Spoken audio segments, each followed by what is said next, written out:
In this video, we're going to be replacing the CV axle shaft on the driver's side of this 2005 Honda Element. To remove our wheel, it's going to be a 19mm socket. I'll take our wheel off now.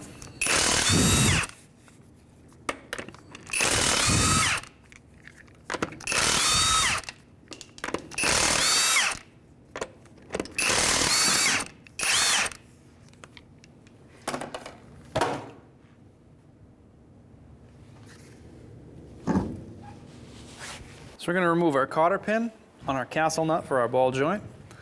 So the cotter pin is a little different than other cotter pins. You're going to have to pull out the locking leg on one side. And with a pair of needle nose, we'll pull the cotter pin actually out. Our castle nut's going to be a 17mm.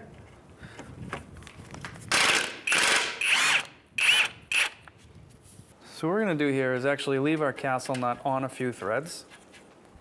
We're going to move up to our link in the back, and we're going to remove the bottom of our link because it's easier to access. You can do the top or the bottom. We're going to choose through the bottom. This link is actually very new, so we have a strong feeling that the center is not going to spin. We're going to try it. We're going to put our finger behind here to see if we can feel the center spinning. If the center does spin, we're going to need to modify our approach and use a wrench here with an Allen head in the center.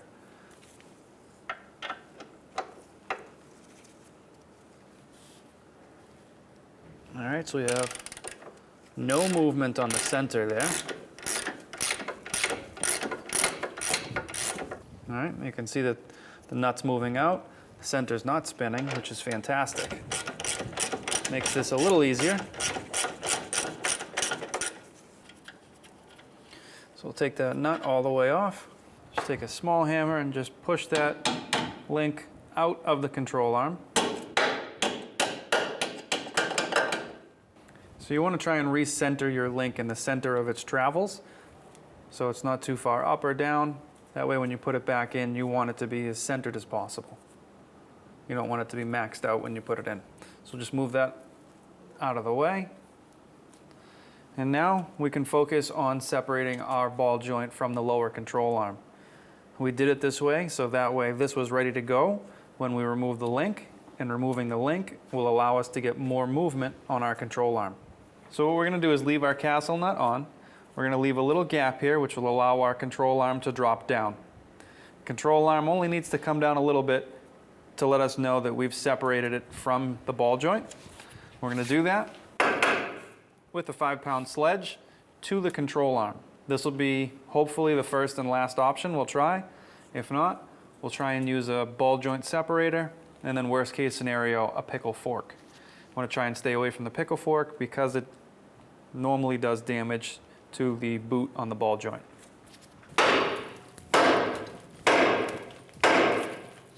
So our axle nut here, we're going to have to remove. You can see it's staked in to the axle shaft. So we're going to need to get in there and remove that staking, or just pop it out so the nut will spin. Just going to use a flathead screwdriver.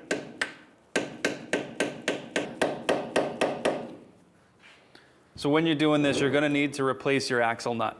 Make sure you have a new one. You don't want to restake this multiple times.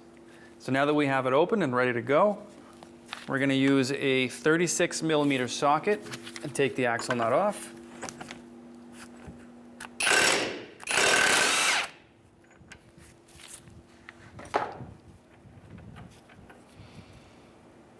Now we're ready to start removing our axle shaft from our knuckle.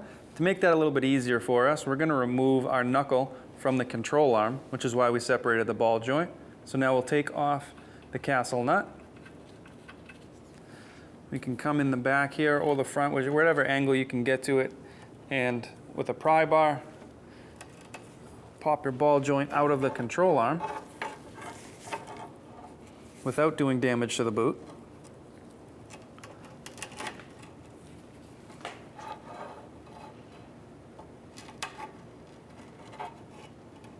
We're going to use a metal sledge to push our shaft back through the splines here of our knuckle.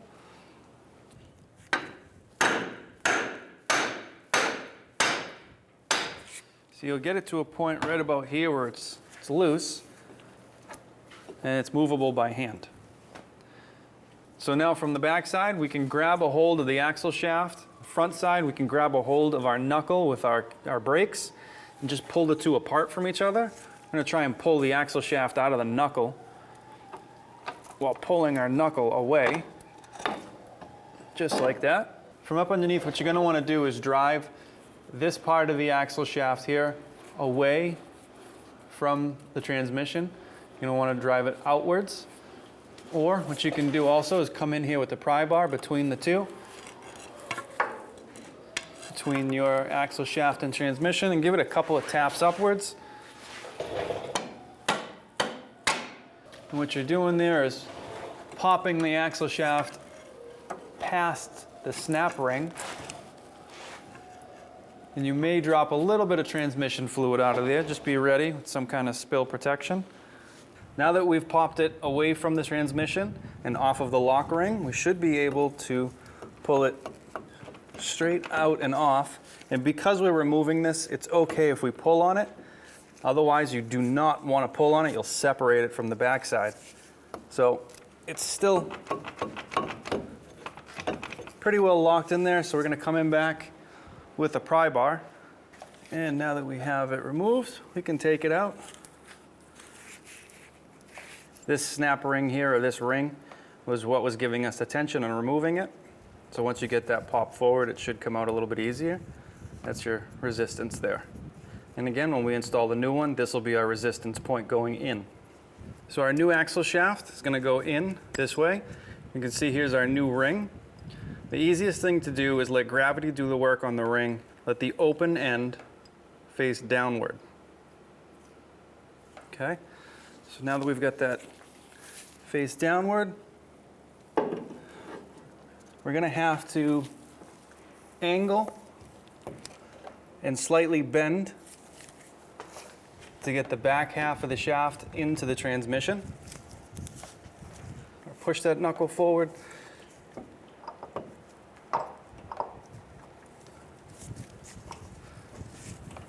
And on the inside, there are going to be splines that you're going to have to line up. So once we get it into that hole, just go ahead and rotate it until the splines line up, and you'll feel it slide forward or slide into the transmission. Okay, once you know you're in and the splines are lined up, go ahead and try and give it a turn just to make sure that you're locked into the transmission. Those splines are lined up. We're going to come out to the outside and just give it a few taps inward with a rubber mallet. So during this process of installation, there is movement in this axle shaft in and out. You do not want to pull it outwards. You don't want to risk separating the internals. So always keeping just a little bit of inward pressure in will avoid that. And now, just give it a few taps with a rubber mallet to get past that ring. Go ahead and rest the outer end on your caliper. You want to check the inside and make sure you're flush up against the transmission. Looks like we're pretty good. Just give it an extra couple of taps just to ensure.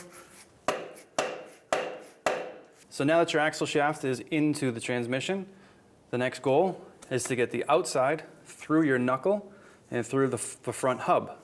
Again, you're going to have some splines you're going to want to line up.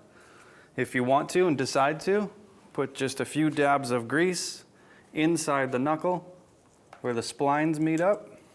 And if you can do it on this side, on the shaft side, you can go ahead and do it there. Either way. Sometimes doing it on the knuckle itself is a little less messy because you may end up holding this to align it. You can get this into the front knuckle or hub, which is basically going to be the same way it came out. Now we're going to take the outer end of our axle shaft and put it into our knuckle or into our front hub. We may have moved, like we did, we moved our knuckle out of the way. So this whole assembly here is somewhat free. It's still held in by your strut and upper link, but you do have a little movement here. So we're going to use that to our advantage and get our axle shaft into the front hub. So now we're going to align our ball joint with the control arm. And you'll know right away if your axle shaft splines are lined up in here, because you'll try to push the knuckle assembly in and it won't move. So in that case, what you can do is grab a hold of your lugs or your studs and spin slightly until the splines line up. Then you can push your ball joint back into position, like that. So now if we look at the front, we have no threads poking through our hub for our shaft. So what we're gonna have to do is lightly pull the front section here through the hub so we have some threads showing through on the other side. So on the front here, you can see our axle shaft sticking through our front hub. You can see there's no threads there. We can't thread on our axle nut. So if we grab our axle shaft from the back here and just lightly push forward so we have some threads poking through, we can then take our axle nut and thread it on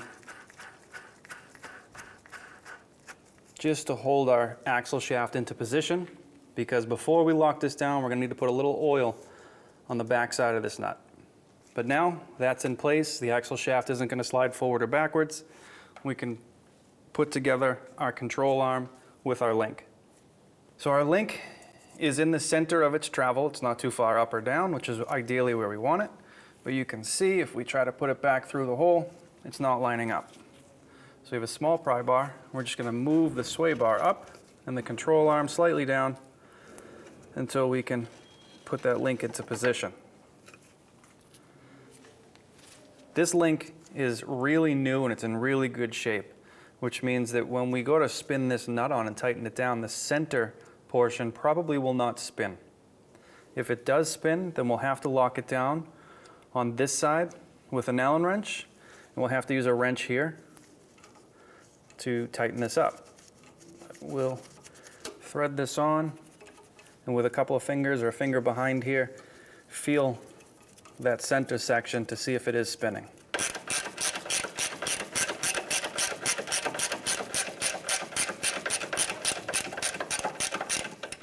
And now once we get some good resistance, I'll feel back here to see if it starts spinning or not. And it's not spinning, so that's good. We're just going to snug this up, and then we'll come back and torque it down at the same time we torque down our castle nut. So now we can put our castle nut back on. We can snug this up.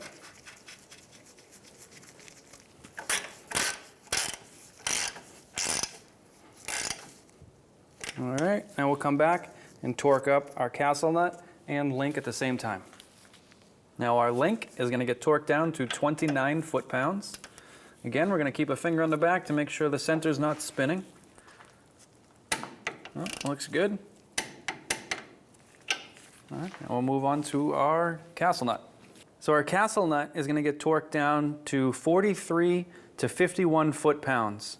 The reason for the variance is you want to align one of these holes or one of these slots to the hole in your ball joint. You do not want to reverse or loosen to be able to get your cotter pin through. So we're going to start at 43. See if we can see that hole. We're just a little past it. So we'll up the torque slightly.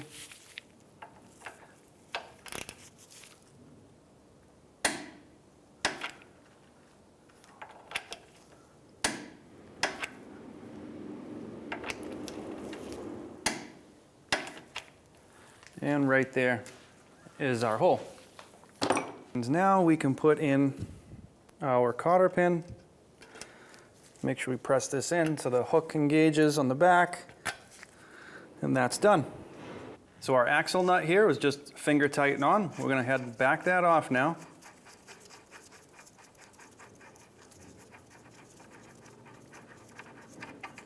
And on the back flange side here, we're going to put just a little bit of motor oil.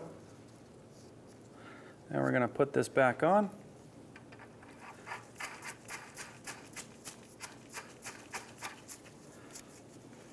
Tighten it up the best we can. And we'll come back and torque it down. So now what we've done is lowered the vehicle. so that we can put a pry bar between our lug studs, which will stop the wheel or this hub here from rotating. And we're going to torque our axle nut to 181 foot-pounds.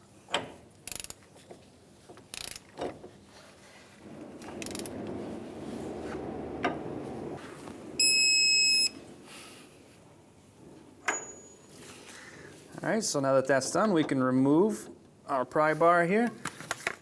And with the wheel spinning, we're going to take this, we're just going to rotate the hub. And what we're looking for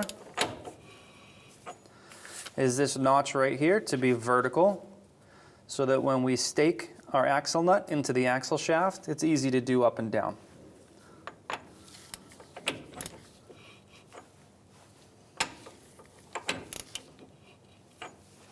So what we're going to do now is stake our axle nut into our axle.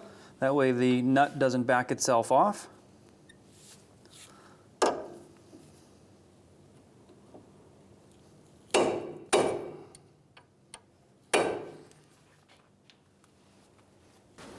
And so now we can install our wheel.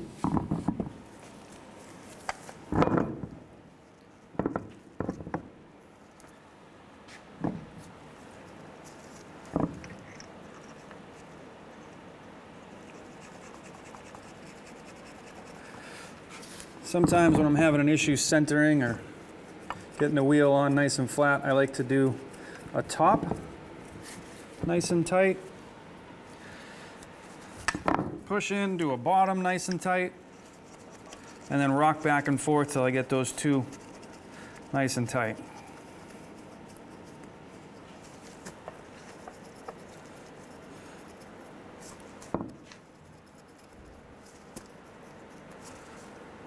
And that usually helps me get a wheel nice and flat. All right, now we can do the other ones.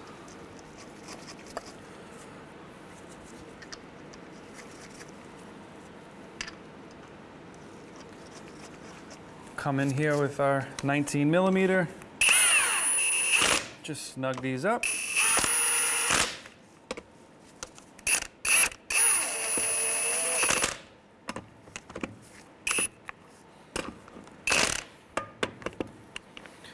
All right, now to torque these down, we're gonna have to put the vehicle on the ground so the wheel doesn't spin.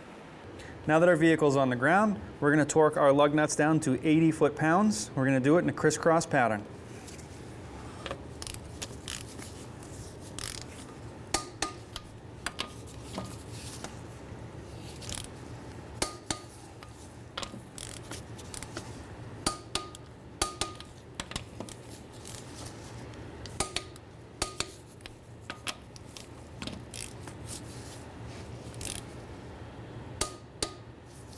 And then sometimes, if you really feel the need to, you can run around a second time just to make sure.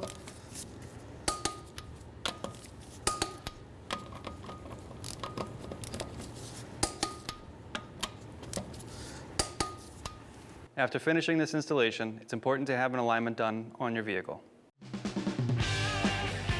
When only the best will do, demand TRQ. The only company that lets you view before you do. TRQ is committed to offering the highest quality aftermarket auto parts that are engineered for peace of mind. Thanks for using and viewing with TRQ.